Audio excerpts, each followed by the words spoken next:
বাংলাদেশের হৃদয় ছুঁয়ে আবু সাঈদের দুই হাত যেন প্রসারিত হয়েছে আদিগন্ত আকাশ নীলে। দুপুরের আকাশ গলা রোদ্রে সেই হাত দুটো জ্বল জ্বল করছে রক্ত ঘামে লিকলিকে প্রেমিক প্রাণের নিথর দেহ।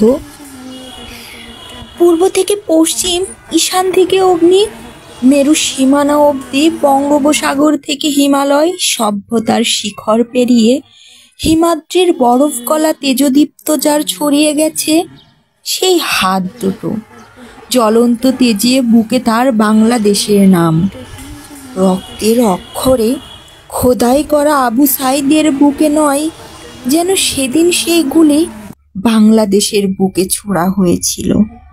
সময়ের সাহসী যোদ্ধা আবু সাঈদ, স্বাধীনতার সূর্যটা যার বুকে লিকলিক করছিল, সেই শোণিত সূর্যের আহ্বান কোটি তরুণের বুকে দাউ দাউ করে চলছিল অগ্নিগিরির মতো। যেমন সকালের জ্বলন্ত সূর্যের অগ্নিকুণ্ড সিংহাসন ছেড়ে গগন বিদর্ণ করে ছড়িয়ে পড়ে সীমানা পেরিয়ে, মুছে যায় সমস্ত জাগতিক কালিমা। শহর নগর মাঠ ঘাট প্রান্তরে তার ছাপ করে আবু সাঈদের দুই হাতে স্বাধীনতার রক্তিম সূর্য উদিত।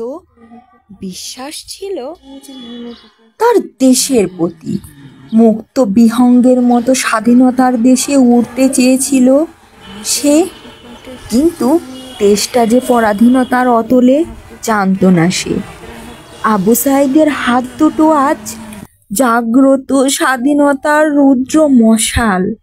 সেই প্রতাপশালী সূর্যের অভ্যুদয় যাতে এ দুই হাত সন্নিবদ্ধ অপরিরুদ্ধ অবিনাশ্বর, এই দুই হাত বাংলার দামাল ছেলের দুই হাত। মৃত্যুর লেলিহান পথে এ হাত যুগলে ছিল অতল গহ্বরে অর্জুন গর্জন মুক্ত বাংলাদেশের চিত্তে প্রসারিত দুই হাতে ছিল মৃত্যুকে পরাজিত করার শক্তি।